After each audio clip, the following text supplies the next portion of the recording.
నమస్తే. ఇన్నాళ్ళు నన్ను సపోర్ట్ చేస్తూ, ఎంకరేజ్ చేస్తూ మీ ప్రేమని నాకు అందిస్తున్న ప్రతి ఒక్కరికి కృతజ్ఞతలు. అలాగే ఈ వీడియో కూడా ఖచ్చితంగా మీకు ఉపయోగపడుతుంది. లైక్, షేర్ అండ్ సబ్స్క్రైబ్ చేసి మీ సపోర్ట్‌ని నాకు అందించండి. అలాగే ఈ వీడియో పట్ల మీకున్న అభిప్రాయాన్ని కామెంట్ సెక్షన్‌లో కామెంట్ చేసి తెలియజేయండి. ఇప్పుడు వీడియోని చూద్దాం. నమస్తే. Welcome to our channel. నేను పద్మిని. ముందుగా ప్రేక్షకులకి శ్రీ క్రోధినామ సంవత్సర ఉగాది శుభాకాంక్షలు. ఉగాది అంటే ఖచ్చితంగా మనం మన రాశి ఎలా ఉంది అనేది ఖచ్చితంగా తెలుసుకునేటటువంటి ప్రయత్నం చేస్తాము. ఈ ఉగాది నుంచి వచ్చే ఉగాది వరకు ఎలా ఉంది అసలు గ్రహ సంచారము, ఎలాంటి గ్రహాలు ఎలాంటి ఫలితాలను ఇవ్వబోతున్నాయి అనేది మనకు తెలియజేయడానికి మనతో పాటు సిద్ధంగా ఉన్నారు వేదిక్ ఆస్ట్రాలజర్ అవినాష్ దాస్ గారు. మాట్లాడదాం. అవినాష్ గారు నమస్తే అండి. నమస్తే. ఓం నమ శివాయ. ఓం నమో వెంకటేశాయ. ప్రేక్షకులందరికీ ఉగాది శుభాకాంక్షలు. థ్యాంక్ యూ అండి. మీకు కూడా ఉగాది శుభాకాంక్షలు. సో క్రోధినామ సంవత్సరం మొదలవుతోంది కాబట్టి అసలు గ్రహ సంచారం ఎలా ఉందో ఒకసారి తెలియచేయండి. ఏ గ్రహం చేత ఈ సంవత్సరం మొత్తం కూడా మనము పాలించబడుతున్నాము, ఇవన్నీ ఈ డీటెయిల్స్ అన్ని ఒక్కసారి. ఈ సంవత్సరము క్రోధినామ సంవత్సరము, రాజువు కుజుడు, మంత్రి శని.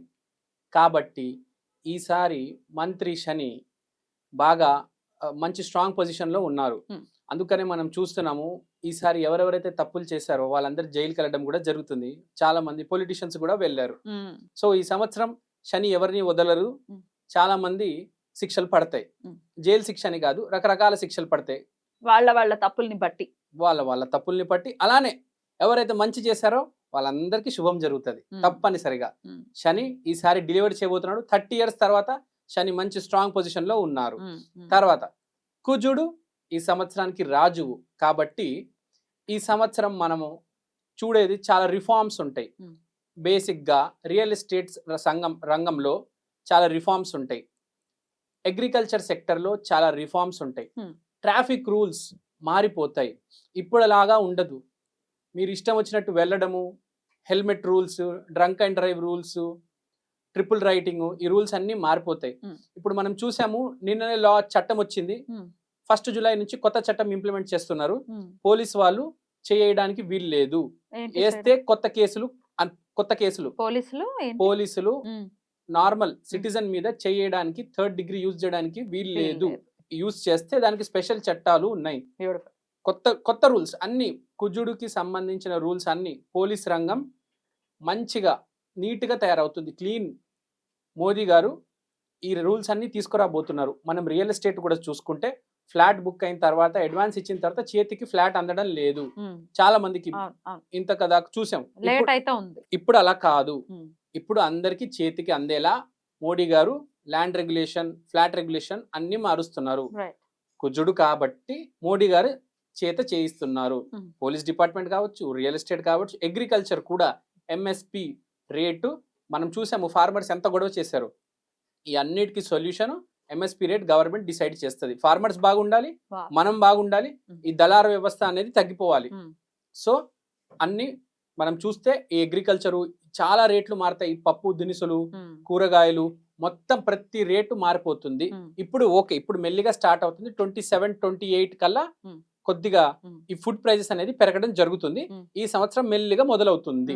ప్రైజెస్ అనేవి కొంచెం ఇంక్రీజ్ అవుతాయి. అయితే దేశ కాలమాన పరిస్థితుల గురించి మాట్లాడుకుంటే ఎలక్షన్స్ రాబోతున్నాయి. ఇటు ఆంధ్రాలో వస్తున్నాయి, తెలంగాణలో ఎంపీ ఎలక్షన్స్ ఉన్నాయి, అలాగే సెంట్రల్ ఎలక్షన్స్ కూడా రాబోతున్నాయి. ఎట్లాంటి ప్రభావం చూపించబోతుంది క్రోధినామ సంవత్సరం? క్రోధినామ సంవత్సరం కాబట్టి ఎలక్షన్ చాలా వేడిగా జరుగుతుంది. మనం చూసుకుంటే కుజుడు ఈసారి రాజు కాబట్టి సనాతన ధర్మం పరిపాలిస్తుంది. అంటే సింపుల్ గా సెంటర్ లో మోడీ గారు విన్ అవుతారు. మళ్ళీ మోదీ గారు వస్తారు. 100% గ్యారంటీ. ఇక్కడ మన ఆంధ్రాలో నేను చెప్పకూడదు. ఇప్పుడు డైరెక్ట్ గా చెప్పకూడదు. అంటే నేను సెంట్రల్ చెప్పినప్పుడు ఆంధ్రాలో ఎందుకు చెప్పకూడదు? ఆంధ్రాలో చెప్పకూడదు. ఇప్పుడు నేను చెప్తాను, ఒక విషయం చెప్తానండి. పరిస్థితి బట్టి ఉంటది. ఇప్పుడు మోడీ గారికి ఎదురు రాహుల్ గాంధీ గారు ఉన్నారు.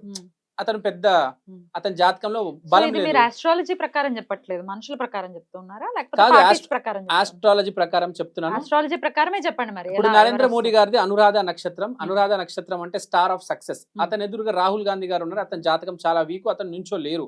కానీ ఆంధ్రప్రదేశ్ లో పరిస్థితి ఎలా ఉందంటే, జగన్ గారి పరిస్థితి బాగుంది, ఇటు పవన్ గారు టీడీపీ గారి పరిస్థితి కూడా పర్లేదు. వీళ్ళు కొన్ని మంచి పనులు చేస్తే వీళ్ళు రావచ్చు, కానీ ఎక్కువ శాతం జగన్ గారు వచ్చే ఛాన్స్ ఉంది. చూసుకుంటే అందరూ కేసీఆర్ గారు అని చెప్పారు, కానీ వచ్చింది రేవంత్ రెడ్డి.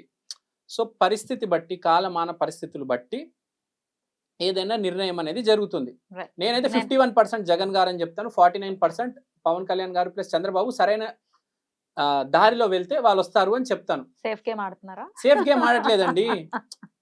రైట్. ఎనీవేస్ రాజకీయాల గురించి మాట్లాడుకున్నాం. ల్యాండ్స్ అయితే ఖచ్చితంగా రెగ్యులేషన్స్ జరుగుతూ ఉంటాయి. అటు అగ్రికల్చర్ కావచ్చు, లేకపోతే ఇటు రియల్ ఎస్టేట్ కావచ్చు అని చెప్పి ఉన్నారు. ఇక ఇప్పుడు రాశి వైజ్ గురించి ఒక్కసారి మనం మాట్లాడుకుంటే అవును. కామన్ ఆడియన్స్ కి డెఫినెట్ గా వాళ్ళ రాశులు ఎలా ఉన్నాయి అనేది ఖచ్చితంగా తెలుసుకోవాలని అనుకుంటారు. కాబట్టి ఇప్పుడు రాశి వైజ్ మాట్లాడుకుందాము. మరి మొదలు పెడదామా? మొదలెడదాం. మరి తులారాశి వారికి ఎలా ఉండిపోతుందండి క్రోధినామ సంవత్సరం?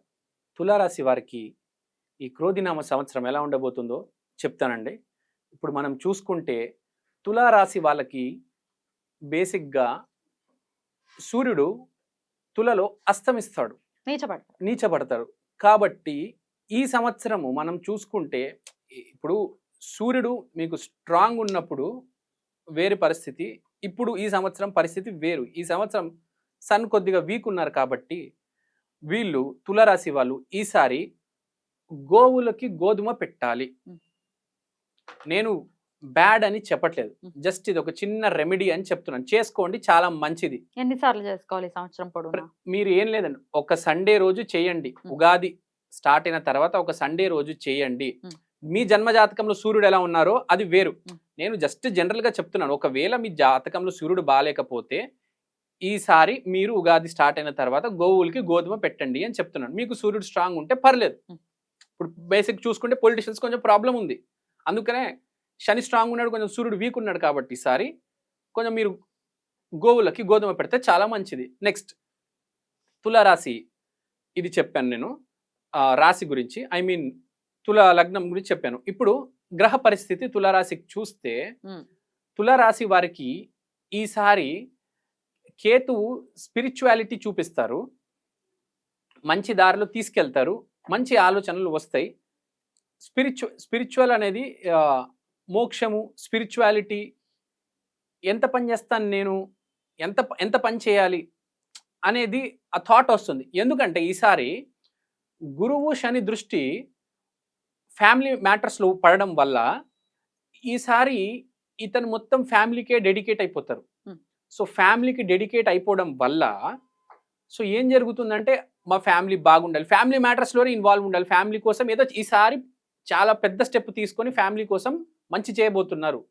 ఫ్యామిలీ వెల్త్, ఫ్యామిలీకి ఒక ప్రాపర్టీ, మొత్తం ఫ్యామిలీ కోసమే చేయబోతున్నారు ఇతను.